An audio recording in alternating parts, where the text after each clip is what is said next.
Happy Friday, everybody. Welcome into the PHNX Cardinals podcast, presented to you by the DraftKings Sportsbook app, America's top-rated sportsbook. Be sure to like and subscribe.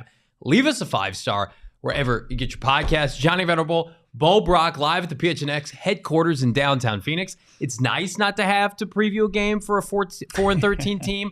And instead, Bo, we get to talk about a potential head coaching candidate for the Arizona Cardinals in DeMeco Ryans. Yeah, it's exciting. When we started to break down our short list, DeMeco Ryans was right on the outside of the top two, right? He was in our top three, no doubt about it. But as far as this kind of loaded crop of coordinators, he's been our top pick. And for the Arizona Cardinals to kind of just be in on him means Michael Bidwill watches this show, right? That's it?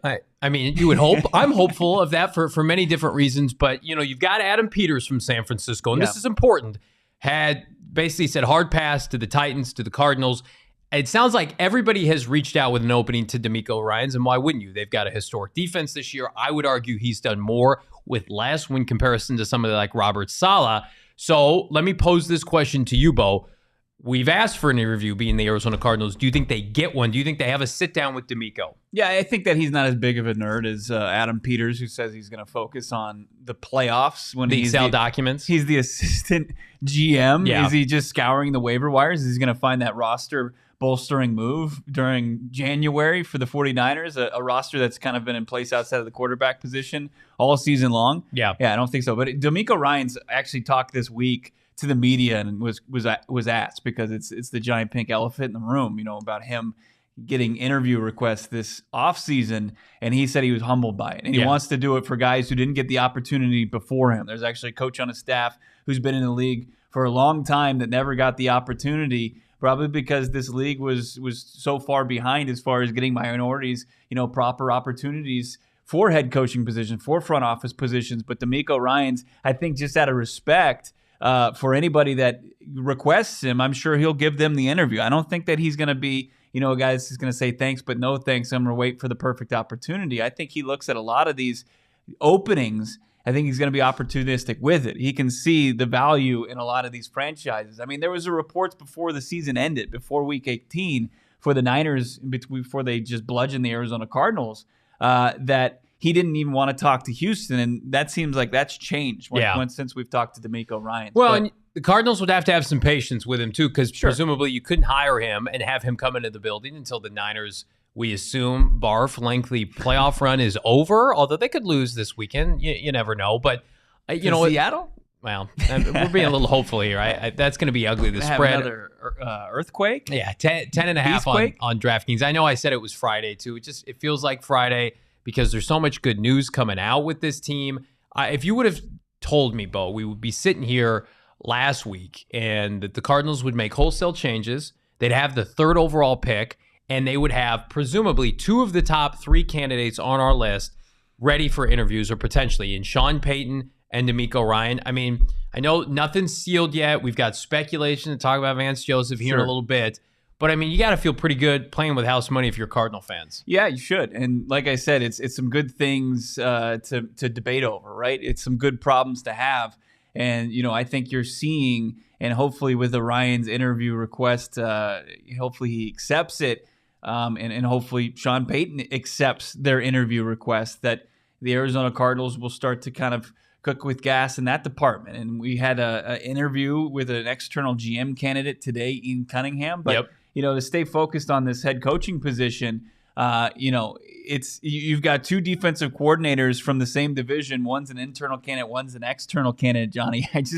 You kind of got some flack on Twitter today from the Arizona Cardinals' heart and soul, Buda Baker. Oh, really? I must have missed this. But he's just stating straight facts about Vance Joseph, because between DeMeco Ryans and Vance Joseph, if you pit them up head to head, I don't even think it's a conversation. If the Cardinals had to make a choice between the two of them, Buda Baker going to bat for his guy. Response to Johnny Venerable on Twitter saying, "Don't do that to my guy. It's a complimentary game. You have to play complimentary football in this league. Just looking at the stat book doesn't reflect on the games you watch. Just cut the tape on." Saying for you to check out this defense in action. Johnny's initial tweet for our podcast listeners: under Vance Joseph in 2022, the Cardinals allowed the second most points in the NFL at 26.4. Joseph was historically stingy stringent with the playing time of Arizona youngsters, despite being gifted top picks. You threw some names in there: Isaiah Simmons, Zaven Collins, Zach Allen, Byron Murphy in year 2 because he wasn't kind of throwing the wolves. I mean, what's going on here? You know, it's one thing to and don't drag Buddha. You better not be dragging Buddha. No, here. there will be no ill will spoken to Buddha Baker on this podcast. I'm honored. He has since deleted the tweet. So maybe he looked up some advanced metrics on the Cardinals defense and said, maybe I should walk that back a hot minute. You should not be considered for a head coaching job, no matter how impressive you are, Vance Joseph. And you're an impressive guy. We saw it on Hard Knocks. He's gotten head coaching interviews before. He's been a successful DC. You gave up 26.7 points per game this year. That is not a guess or an estimate. Those really happen. Now, were you hampered by your offense? And I saw this a lot under my tweet, like, well, that's because of Cliff Kingsbury and the offense did this and that. Yeah, no shit. Cliff Kingsbury's fired now. He didn't get to keep his job. If you're Vance Joseph, let's just put it this way. If you run Blockbuster Video, if you're the CEO of Blockbuster and you're terrible at your job and you're fired and the company goes under, the VP doesn't get to stick around and then take over, right? If you're part of a failing entity, the only one that gets to keep his job no matter what is one person. It's Michael Bidwell. He owns the team. Do I think Vance Joseph is a serious contender for this job?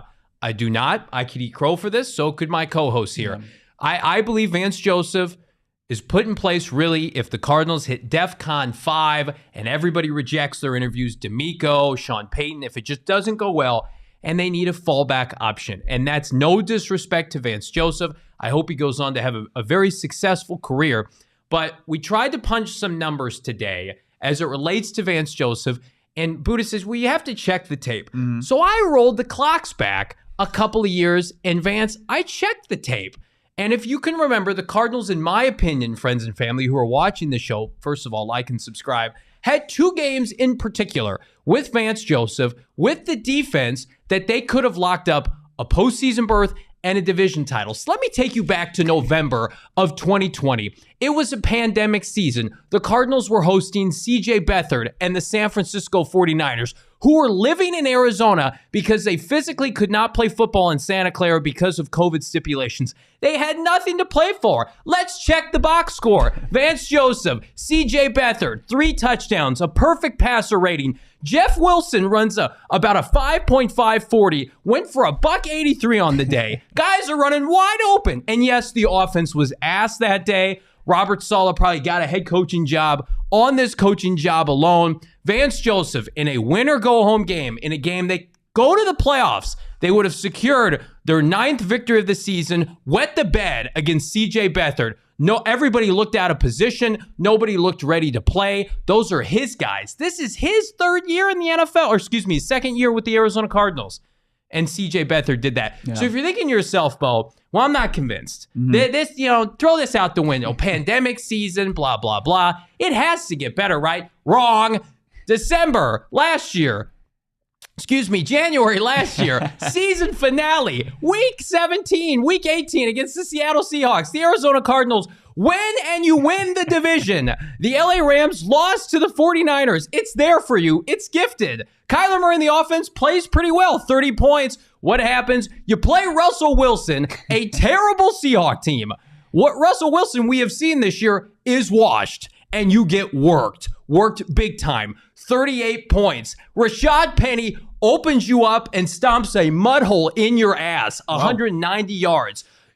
We're working on another graphic here, but it just goes to show you, okay, he's had 182 and 190, right? Was that Jeff Wilson Jr. Yes. and Rashad Penny both win over 8 and go yards home per carry? games for this franchise. And I'm not even talking about the playoff game, okay? These are meaningful, impactful games. How many of those kind of games has the Arizona Cardinals played in over the course of Vance Joseph's tenure? When they needed the defense to step up, it didn't. And so I know Vance Joseph, he's had some good statistics, he's had some good games, but what about the development, Bo, of young players on this team that I pointed out in the tweet? We've all seen it with our eyes, but let's do a deep dive, friends, of the top 4 draft picks since Vance Joseph has been here. You mentioned Byron Murphy. It was DEFCON 5 in 2019, Bo, because Patrick Peterson got suspended. Robert Alford got hurt. So he had to play a bunch. So we're thinking, awesome. He didn't have a great 2019, but he's going to build off of this. Nope. Vance Joseph says, Byron, less snaps in year 2. Egregious for somebody that's the 33rd overall pick. What about Zach Allen? Well, he was kind of hurt his first year, 2019, 36 snaps per game. What about 2020? 2 snaps more, not very good. What about Isaiah Simmons? Look how they've massacred my boy. The 8th overall pick, the unicorn, 2020, Isaiah Simmons played 23 snaps a game. We all remember week 1 against Kyle Shanahan. He got exposed in one play. Vance, boop, off the field. He had 12 snaps per game, just like Zaven Collins, through October. And then, of course, Zaven Collins last year, 16th overall pick. Terrible run defense. In 2021, Zaven Collins played 12 snaps per game. You want to know why Byron Murphy and Zach Allen don't have contracts right now? Because we didn't know enough about them early in their career because they didn't play. So now you want to turn the reins over to Vance Joseph as your head coach? Buddha, with all due respect, you had 2 years in the NFL before your development was handed over to Vance Joseph. Not everybody is Buddha Baker, the football player with your acumen. But the fact that he has been so, I would call it, disrespectful with the time of rookies where he would put a Ben Neiman out there. And I didn't even talk about, Bo, Majay Sanders, playing behind Dennis Gardeck, Marcus Golden taking time away from Cameron Thomas. I appreciate what Buddha Baker was trying to do, but the numbers don't lie. Yeah, Majay, 20% of the snaps on defense this year, 21% from Cameron Thomas, from your top defensive picks from the most recent draft. And like I think you said this off air, you might have not said it on air, that it would be unfair to pit Vance Joseph against the DeMeco Ryans, Steve Wilks. Right. And Steve Wilks, 49ers total defensive performance in 2022, first in yards against, first in points allowed, while the Cardinals total defensive performance, 21st in yards against, second most points surrendered in the NFL. I mean, it's not even in the same ballpark to think that one's going to get an interview. They're both going to get an interview. It's like it doesn't make sense to me. I mean, it's just the players obviously respect him, and I think that you can see that from Buddha Baker at one point today going to bat for him before deleting the tweet. That he respects his guy. He's a guy that he's played hard for, and maybe was the only guy playing at 100% as far as his energy and playing hurt. We saw it all unfold on Hard Knocks, but beyond a token respectful interview, that's all it should be. There shouldn't be a legit chance that Vance Joseph gets his second head coaching opportunity after a failed opportunity in Denver at 11-21. It's just, it doesn't make sense. It doesn't equal to what we heard in the comments from Michael Bidwell on Monday after firing Cliff Kingsbury. Casting a wide net. Pedro in the chat says it all. Seeing Ben Neiman and Nick Vigil on the field more than Collins Tanner and Simmons. Vallejo. Yeah, I mean, it's the list goes on and on. Zeke Turner's. There's guys that have just no business playing significant snaps for this team that were in front and stonewalling high drafted rookies and guys that you needed to develop. And to your point, I mean, so too often this team gets to an impending free agency that offseason and you don't know enough about the guy, whether to pay him, overpay him, or try to figure something out to keep him in the building. It happens far too often with this organization, and that's due to the coaching staff. It's unacceptable. Do not be spoon-fed the garbage that is on social media and Twitter right now of people saying, well, Cliff put the defense in bad positions. That is true. I would agree with that 100%. The defense outplayed the offense in the first half of the year. Robert Saleh, with a worse offense with the New York Jets, gave up 18 points per game this year. That's what an elite head coach that coaches defense is supposed to look like. Now, they didn't make the playoffs because the offense was shit. Mm-hmm. If Vance Joseph was pulling that out of his ass, right, and they were losing games 17-10 or 13-10, like Robert Saleh, who literally has like XFL-level quarterback play, right, and they're barely losing games, you could make an argument for Vance Joseph. You allowed the second most points in the NFL in a division that has backups and backups to backups, right? You're not playing the Bills like Robert Saleh. Well, to me, you're not playing Mike McDaniel's offense with all those weapons. You're playing Brock Purdy. You got swept by Geno Smith. You're playing the LA Rams. What's left of them? To me, it's just the only way it happens is if they get told no by every candidate. And while I don't think that's possible, right, Michael Bidwell has to have a fail-safe. And here's what I will say, and I'll commend him for this, is like, You don't want to just pull a Lovie Smith. You know the guys. Obviously, you respect Vance Joseph. If you don't get a big fish, if you don't go out there with your harpoon, and for whatever reason, if people don't like Kyler Murray, if people don't like the state of the franchise, it would be easy to just say, okay, Vance, hold the ship down. Let's see how you do. Let's see what we can do in the offseason, get you some help, instead of just going one-off with a coach that you don't really love anyway, because we know Vance and Michael have a good relationship. Yeah, I mean, what you're describing is the worst of all realities for Arizona Cardinals fans. Right. I mean, and the numbers, I mean, and you can look at this entire schedule and you can think of just moments that stood out where this defense could have stepped up, right? They were put in a position to make stops and catapult this team that was struggling on offense, especially through the first 6 games of the season. And you look at a couple times, against Seattle, right? Yeah. Against Seattle, where they had the boot. It was on Hard Knocks, and he's yelling the boot. You can say that's on the players. You can look at the tape, and you can see where the breakdown was. You can say how's that on Vance Joseph? But at the end of the day, you have to put your guys in position to be successful.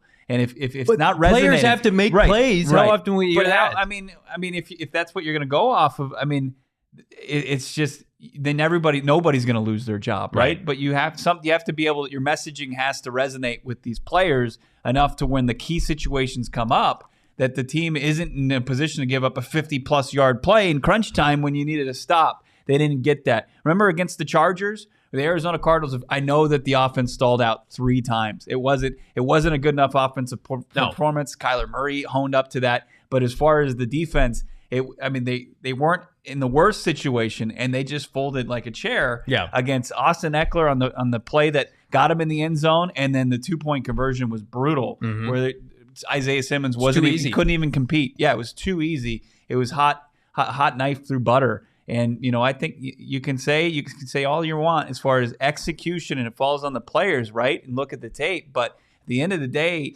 and Vance Joseph has said this is a results league. He didn't produce the results as the defensive coordinator, as the head coach of the defenses. He's often been called enough. I mean, last season was the outlier as far as his tenure here in Arizona. Well, I'll build off of that in the first half, and then he had a Cliff Kingsbury fall from grace in the second half. Hello, does anybody remember when this team went to Detroit and got destroyed by the 1-win Detroit Lions? Do you remember when Carson Wentz carved this team up on Christmas Day? It's Carson Wentz's best game of the season. That came against Vance Joseph. Of course, we talked about the collapse against the Seattle Seahawks. The LA Rams went into Arizona last year on Monday Night Football and put it on this defense in the tune of Odell Beckham with multiple touchdowns. They got worse as the season went on. And so it's one of those things where don't let your hatred for Cliff Kingsbury blind you of the reality that Vance Joseph is also not deserving. There can be tiers. One does not have to equal the other. Well, if Cliff is bad, that means Vance is good, and we're going to promote Vance. No, it turns out no one is qualified on this coaching staff to be a head coach in 2023. Yeah, thanks to Brian for the $2 super chat.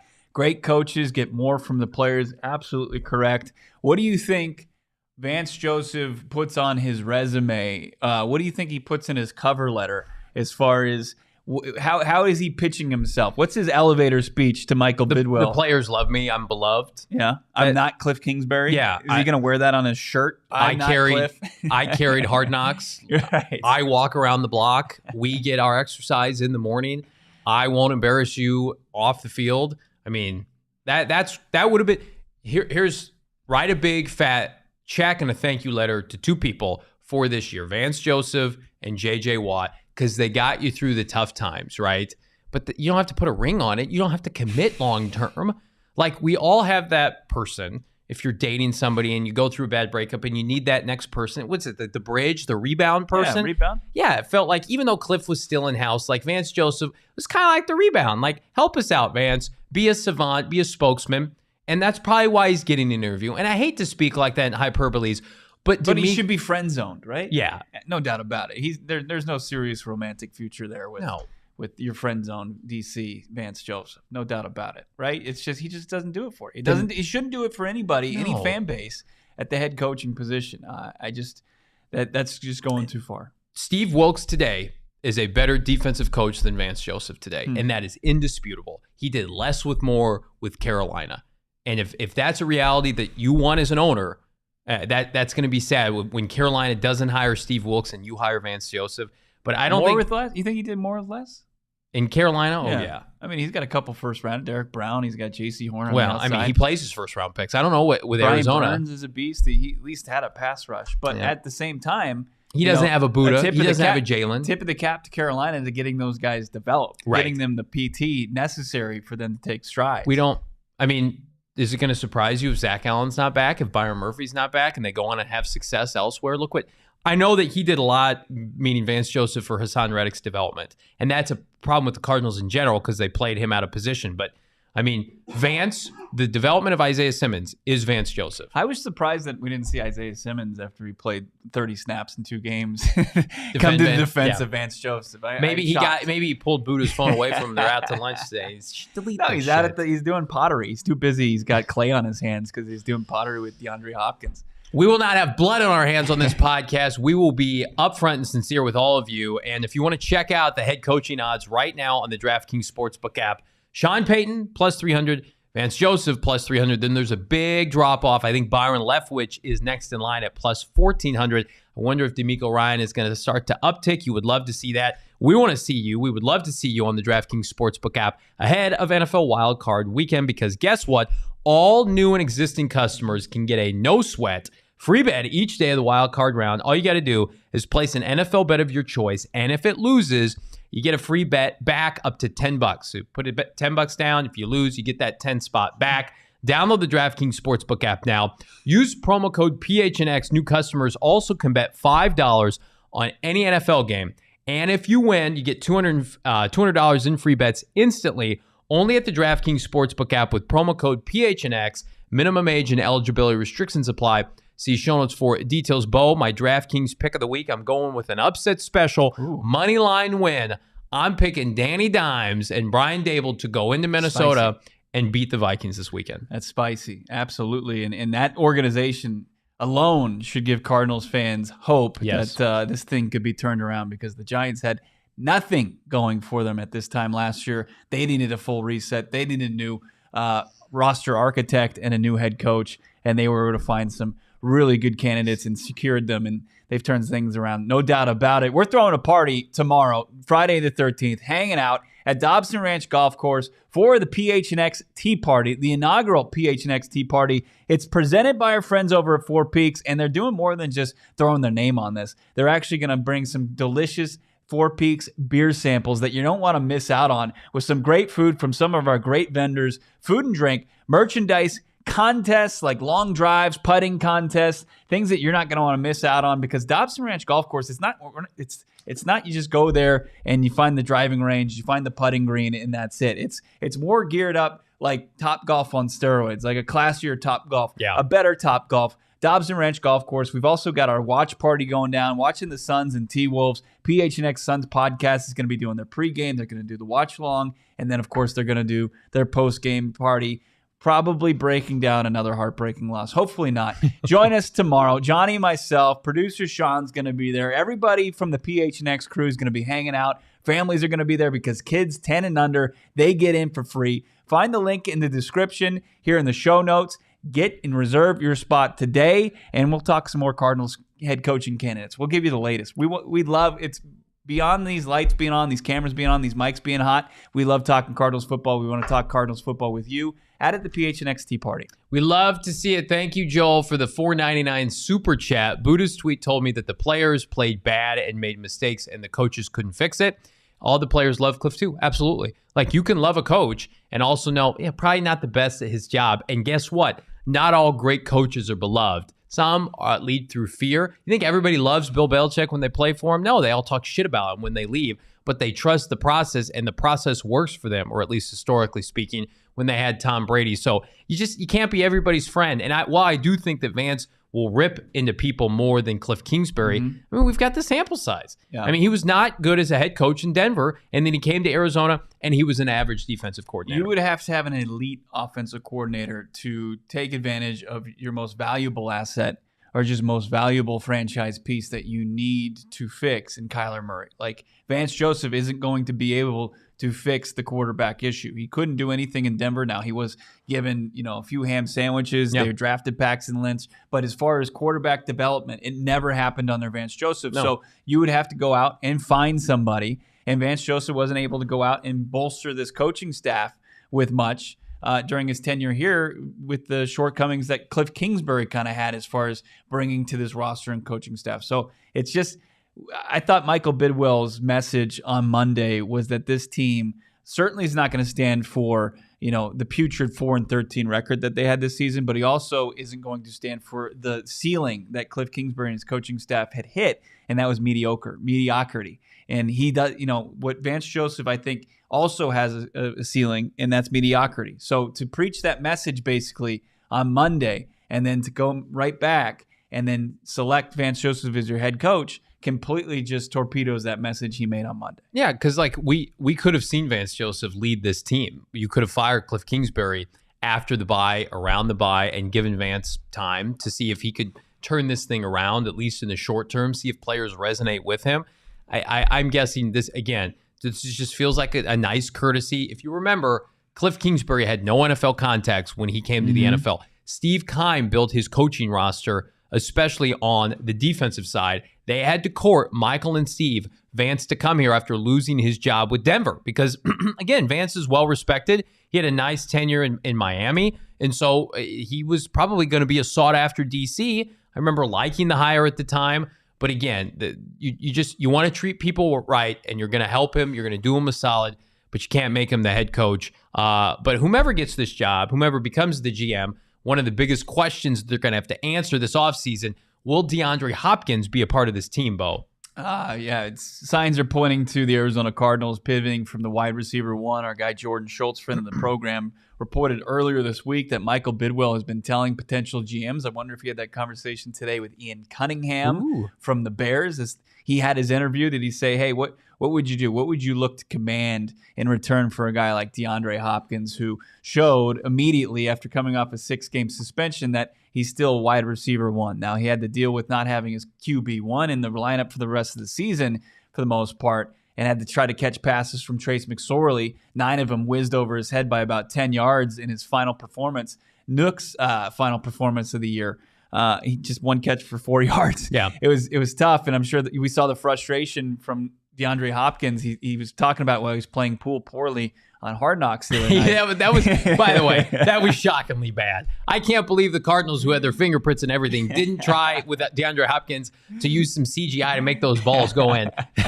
Somebody needs to help my man DHop. If he's leaving the desert, get him some pool lessons first. Oh man. So I mean, to answer your question, it looks like that the report is that the plan is to try to trade DeAndre Hopkins. Yeah. Now, there's so many different variables that go into it, right? 31-year-old receiver making a ton of money, no trade clause. As far as dead cap, he's got a lot of it potentially. It's going to come down to, can they get enough in return for DeAndre Hopkins? What's the plan to move forward at the wide receiver position without DeAndre Hopkins? Because it's Hollywood Brown on the roster next year. And then beyond that, Rondell Moore, who's always in the training room, can't rely upon him. You don't have anybody. No. Like, you're going to cut Robbie Anderson, right? I mean, you're not going to see – that's an easy move. AJ Green gone. AJ Green probably retires, right? Thanks for that Joe Montana gadget play, 77-yard tutty, right off into the sunset on that one. Yeah. And then Greg Dortch is a free agent. He told us straight up. He said he was frustrated with his role. It's going to take the new coaching staff in the front office to woo him back because he's going to go get opportunities elsewhere. He put enough out there on tape that he wants probably a legit role going forward. So, I mean, when you look at DeAndre Hopkins and the question is if he's going to be traded this offseason, I think it's got to be just a touch over 50% that he's not back. Yeah, I would agree with that. And again, it's got to be frustrating if you're Michael Bidwell, all these premium assets and resources spent on receiving cores, and now you're left with a lot of uncertainty.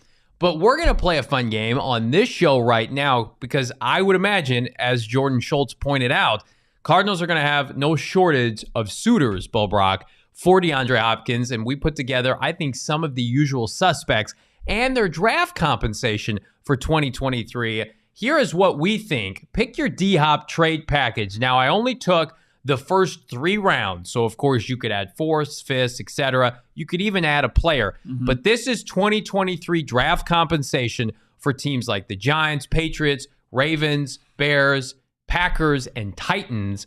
Initial thoughts and reactions when you look at this package, because I looked at, I thought the Giants, man, now that pick could go up or down depending if they lose this weekend, but man, that's enticing to me. Right. They've got to figure out as far as what they're going to do with Danny Dimes, right? Yeah. Who's getting far too many flowers in the media. I think people having him ahead of like Dak Prescott that's wild. And Tom Brady as the playoff quarterbacks. But I mean, DeAndre Hopkins with that no trade clause, it doesn't matter what your compensation is. I mean, Lamar Jackson, if they can figure out what is he franchise tagged, he's probably likely in Baltimore next year. So that's probably something he would sign off on. Playing with a guy like Justin Fields in Chicago is something he would sign off on. I don't think that number one's in play there. No. But, Green Bay's a little bit more interesting because we don't know what the future of Aaron Rodgers is going to be. Yeah. If A-Rod is back, then I think DeAndre would want to go there and play with him and kind of pick up where Devontae Adams left off. Agreed. Tennessee, they've got to figure out their quarterback situation. There's no way he wants to go to Tennessee and play in Nashville with Malik Willis.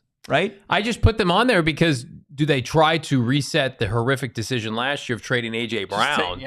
Get them for an overcorrection? Yes. I mean, it's possible. I mean, when you look, bookies.com put it out today as far as who's going to be the betting favorites to land DeAndre Hopkins, and the Kansas City Chiefs were number one on that list. That's shocking to me. Plus 300, and just behind them is somebody you had a team that you had on this list. Sean, can we see that one more time, New England Patriots at plus 325 because we know the love affair between Nuke and Bill Belichick. But does he want to go catch passes from Mac McCorkle-Jones? That's another question. What if Cliff's his OC? Wouldn't that be shocking? He gets Cliff Kingsbury. You think he wants that? No, probably not. That could hamper this whole deal. I'll tell you what, though. Packers are third, by the way. Packers have to be one of the best options. Rodgers is coming back. I saw somebody say $60 million next year, guarantees. He said the money doesn't matter to him. Oh, bullshit. He's already got generational wealth. He said he doesn't. The money is not a factor. And I think if you're Green Bay and you want him back, you could go out and get a DHop. But let's just talk realism here. If you're the Arizona Cardinals, you have to get at least one of those second-round picks, 55, 46, 45, 56, 41, to at least start the conversation. Would you agree with that? Yeah, I love that Baltimore has the 23rd overall pick. Right? Isn't that we traded for Hollywood Brown?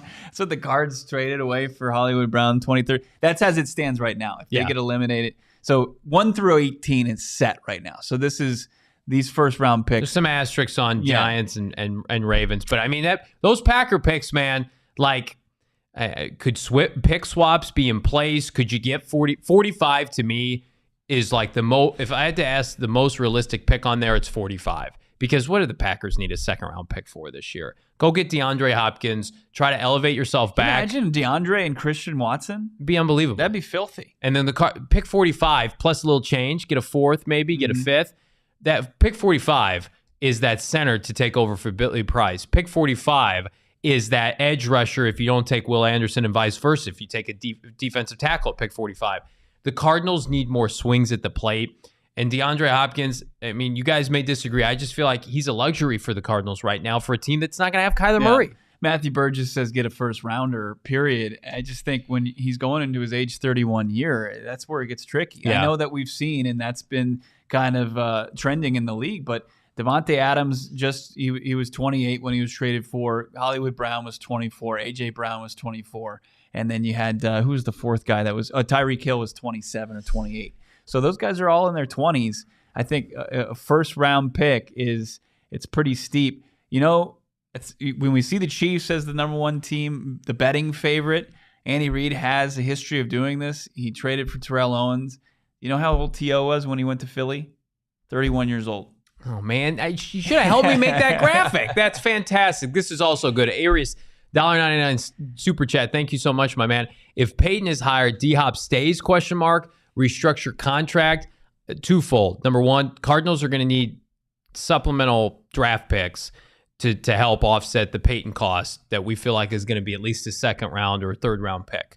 So if they lose pick 35, pick 45 would help offset that. Plus, and I think this, again, we don't talk about this enough. Like Sean Payton and Mickey Loomis, they were so good at drafting and developing. Yeah. Like they went out and they found Jimmy Graham and they found Michael Thomas and they found Alvin Kamara all outside the first round. They're the anti-Kime. Like, they traded away Jimmy Graham for a first-round pick to Seattle, and that was a disaster for the Seahawks, and we all laughed at them. And a starting center. A starting center. Oh, no, they swapped. They swapped centers. Yeah. But they just makes my point. Like, their time is in April. That's their DNA, and I think that's what Michael Bidwell wants, especially when you're paying Kyler Murray a premium. Well, you can't be relying on older players. That's an interesting trade to kind of revisit because they were able to bring in Seattle's starting center at that time. Right. And it kind of solidified their offensive line. That's where their approach was, right? They felt like, hey, we can trade this guy that is going to be a very valuable asset that people are going to come calling our phones for. And Jimmy Graham, everybody wants this playmaking tight end that we were able to turn from a basketball player at the U at Miami into an elite tight end. And they don't know how to probably utilize them. And kind of in hindsight, looking at Russell Wilson didn't know what to do with that weapon that he had up there in Seattle is a little sobering. But as far as what they wanted to solidify that offensive line. As far as the draft capital that they sunk into it, that has to excite you if that becomes something that becomes fruition as far as the Sean Payton sweepstakes. But we'll have to see because he's got his first interview set now for Tuesday.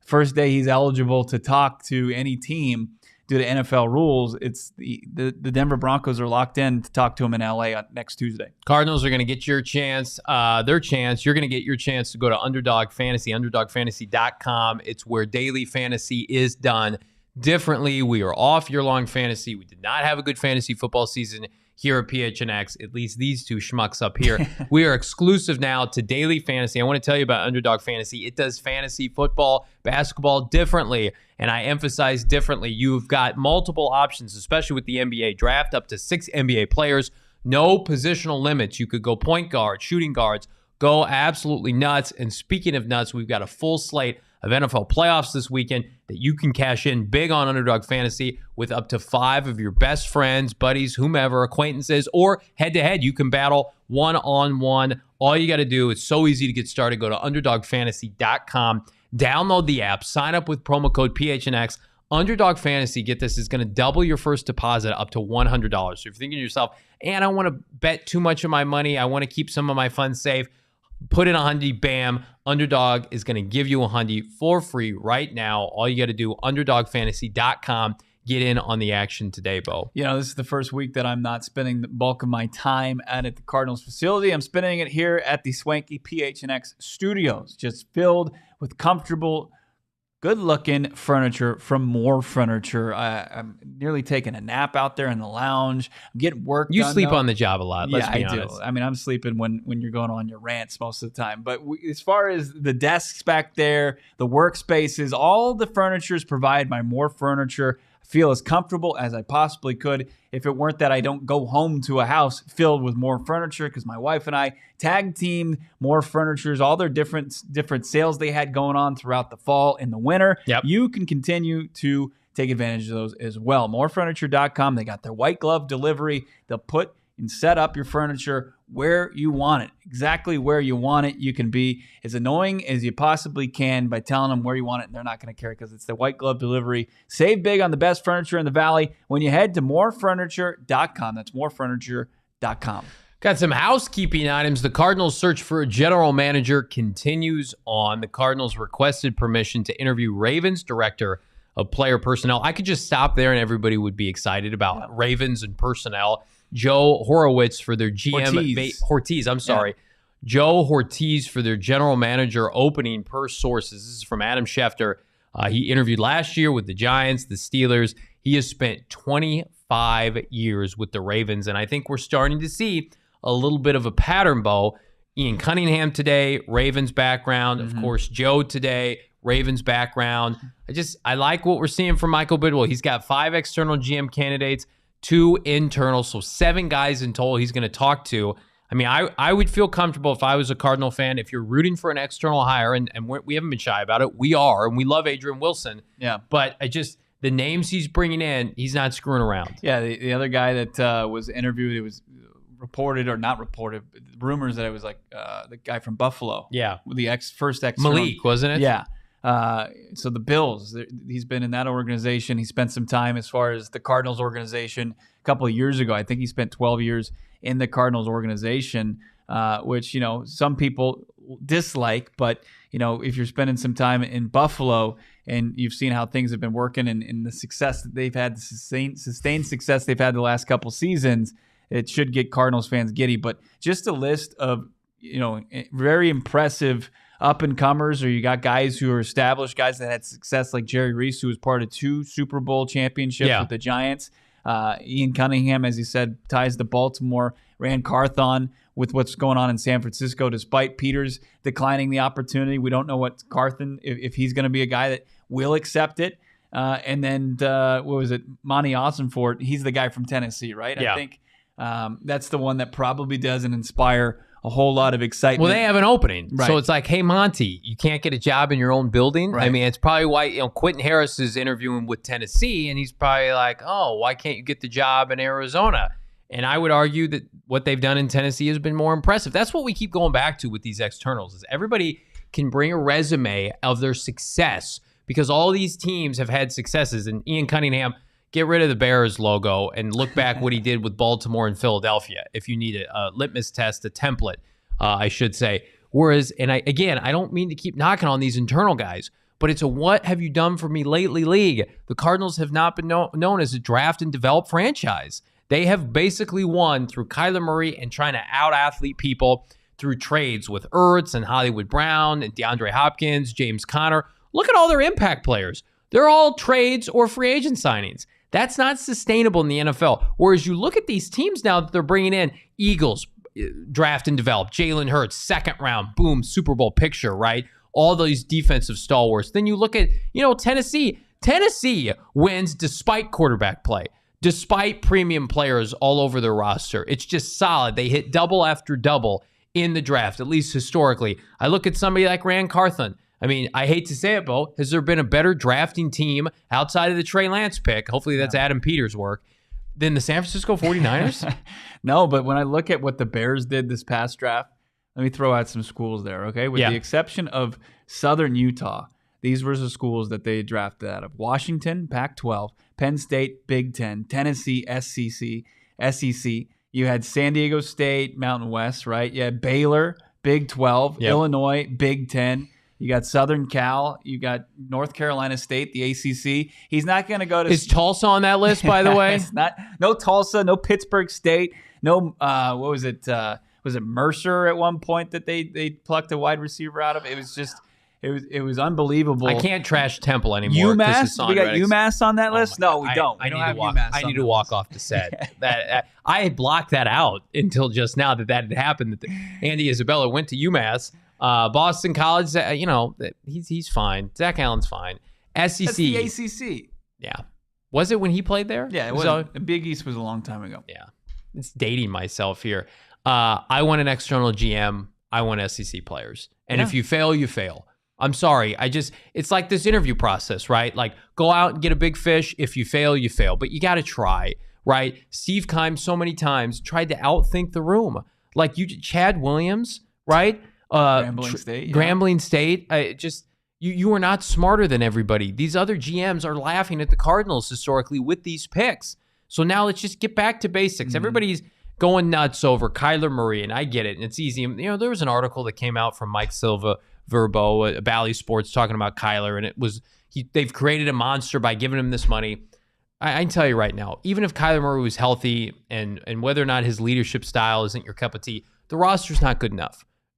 Without Kyler Murray, with Kyler Murray, the roster's not good enough. You've got to put together a string of a quality draft or two, some free agent signings that hit to be able to get back in contention like Seattle did. Like, nobody looked at Geno Smith this time last year as the answer. But they fortified the roster. They're in the playoffs this weekend. Yeah. Kyler Murray, the reclamation project has to be, what the next GM head coach combo they need to emphasize that. And he's not a lost cause. No. I mean, you can be turned off by some of the bad habits that have been developed over the last this last season and a half. Was it the article that said ever since he signed that contract that he was out of control? Yeah, it didn't work as hard. Yeah. Again, I'm not trying to put words in anybody's mouth. Is that also like he didn't respect Cliff Kingsbury too? Because we know that from Josh Weinfuss's article. Yeah. I think it's got to be one of your top priorities, if not the top priority. And you just hope that the Arizona Cardinals, I'm sure they know that. Michael Bidwill, that was his entire offseason. I'm sure he was losing sleep at night about investing that much money into a single player. And you can bet your ass that he wants to get Kyler Murray back on track. Are we just throwing out random small schools in the chat? I love it if that's what we're doing. Panera Bread, right? Chick-fil-A, Prep Tech.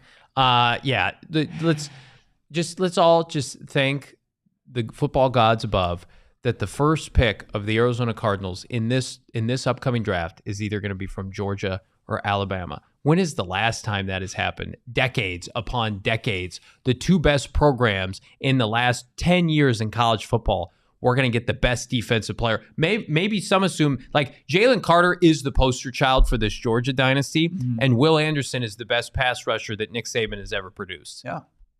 Seems pretty good. You want to kickstart this rebuild? 31 and a half sacks in 3 seasons. You like that? Tackles for the loss in the 50s. It's just an absolute problem coming off the edge. And where do the Arizona Cardinals, what they lack? And in both of them, pretty decent. I mean, Jalen Carter against the run is unreal. I mean, and Will Anderson as a pass rusher is pretty well equipped for that as well. GC, yeah. Can we take a GCU player in the first round, Steve?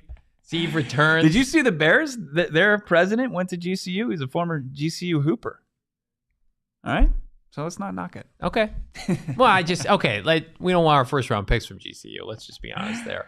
We don't have football. Yes, we've had a blast this week. You're going to have a blast. Go PHNX.com. Become a diehard. There's time. If you become a diehard today, you're going to get 20% off Dobson Ranch tomorrow at the Tee Party with us and Four Peaks. Become a diehard today. Pick up a free tee from the PHNX merchandise locker. Look at that one. The Bird Gang one. We got new tees coming out. Get out of here, Shane. What's he rocking? Not some PHNX gear. Couldn't tell you what he's wearing. You can pick up a PHNX lid. You can shout at Bo and I at the member Discord, the exclusive member Discord. We can talk about the potential GM, head coaching hires. We've got so much good content. Our guy, PHNX Cardinal beat reporter Howard Balzer, writing articles. 90% of them are free.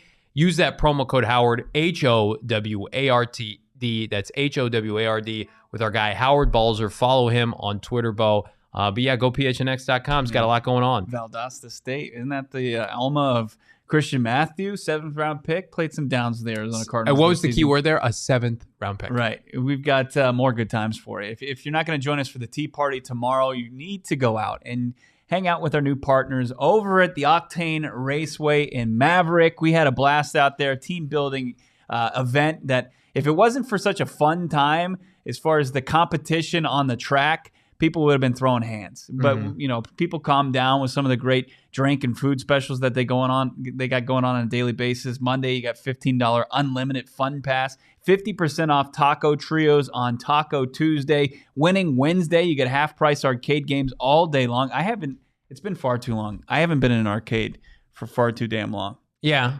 They're a lot of fun. We don't get to have too much fun as guys in our mid-30s, with young kids. But when we like to have fun, we go to Octane. Well, the good thing is when our kids are asking for cash to get into the arcade games, you can save money on that on Winning Wednesdays. Thursdays, Big Bucket Thursday, $20 beer buckets tonight. Get out there, have some fun. It's Octane Raceway and Mavericks. You got Super Bowl packages going on, too, that include food. You got game cards, you got laser tag, and more. Check it out. Watch the big game at Mavericks with dozens of 4K TVs, 20-foot Jumbotron also that's going to be set up, 5,000 square feet of restaurant featuring a chef-curated menu, craft beers, custom cocktails. Enjoy that Super Bowl experience at Mavericks. Book in advance at mavericks.com/thebiggame. That's mavericks.com/thebiggame and enjoy your Super Bowl experience at Mavericks. Book in advance, mavericks.com/thebiggame. We got the GM Saul Bookman in the chat giving us some breaking news. Walk-ups are welcome tomorrow. It's a very exclusive list. You want to get out there, Dobson Ranch. We want everybody there as quickly as you can for the event that starts at 5:30 with us, Four Peaks, and hopefully all of you. We can't wait. We actually postponed our Friday show. We said we're going to do a bunch of shows early in the week so we can come and hang out at Dobson Ranch with our families, crack open some Four Peaks, have some good food. Check out the PHNX Suns crew. They're doing phenomenal work. The Suns may be struggling, but not PHNX Suns is the pre- and post-game are at Dobson Ranch tomorrow. Do not miss it. What a week we've had. It's been huge. Was this our most fun week maybe ever? It was our most fun. It's been our most watched. And a big thank you to everybody that's tuned in this week. If you're new to the show, thank you so much. Please spread the word. Check us out on social media, on Twitter, Instagram, at PHNX_Cardinals. Of course, you want to check out all the other great shows going on at PHNX_Sports. Check us out. Thank you so much for making this the biggest week for this show. We're extremely grateful for that. Thank you, everybody. We are absolutely so excited about what's in the future for the Arizona Cardinals. Please don't hire Vance Joseph and the co-GM tandem. Please don't do that. We deserve better. See you next week.